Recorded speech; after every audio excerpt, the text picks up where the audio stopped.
In the Buddha's time, there was a certain minister of the king who was responsible for collecting the royal tax in a border village. Since it was merely a border village, the minister did not think people would care too much if bad things happened to it.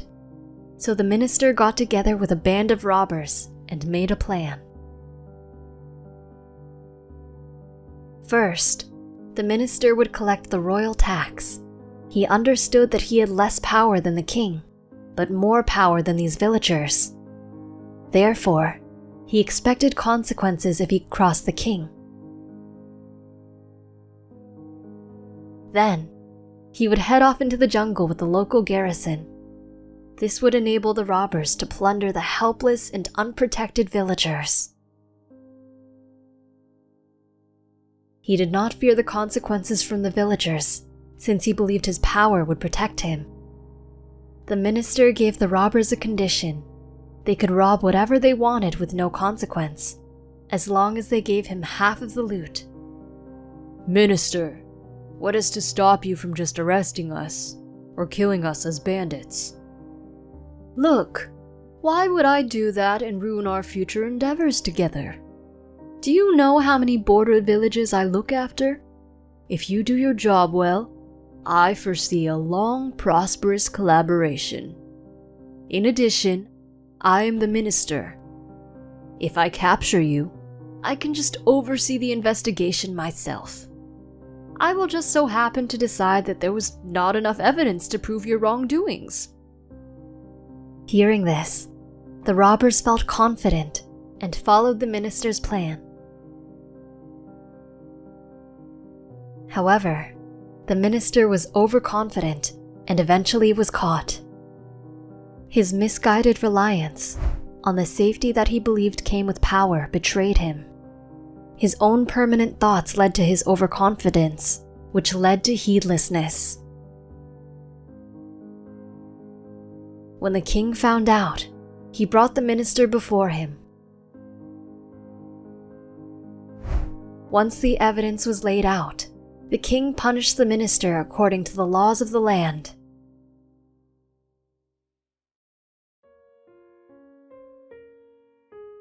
When the king went to the Chetavana temple to visit the Buddha, the king felt guilty for having punished this evil minister. King, this man was not only this way now, but he was also this way in the past. Upon the king's request, the Buddha told this story of the past. A long time ago, when Brahmadatta was reigning in Benares, the king appointed a minister to collect taxes from a border village. Everything happened exactly as it had in the present. It just so happened that a young man was in the border villages conducting trade, and ended up taking up residence in one of the villages. After the criminals had robbed the population, the minister marched back to the village with his men, pretending to chase off the robbers. The young man, however, saw through the minister's ruse and said, "Look at this scoundrel, who privately encouraged the robbers to loot the village and waited at the edge of the forest with the men who were supposed to protect us. Then, waiting for the robbers to leave, he comes here with drums beating, pretending to chase them away, feigning a happy ignorance of his wrongdoing. Is this the man to whom we pay our taxes? The one who is supposed to protect us, but instead sells us out to robbers? Villagers, what say you?" At this, the villagers rallied together, already angry at being robbed, and brought the minister and his men to the king. When the minister's villainy was uncovered, he was duly punished by the king, as he deserved. King, as you can see, this is not the first time that he has done this.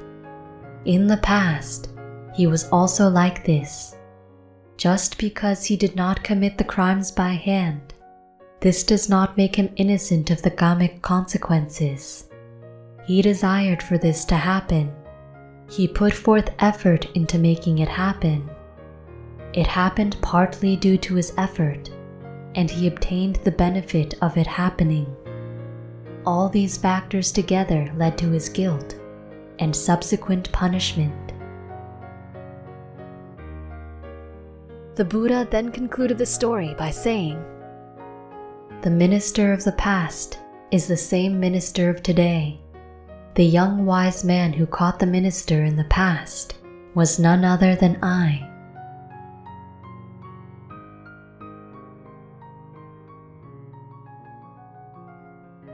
What did you learn from this story? Let us know in the comments. We hope you enjoyed the video. Click like if you did, and click subscribe if you want to see our uploads. And consider making a donation to support our Buddhist animation project.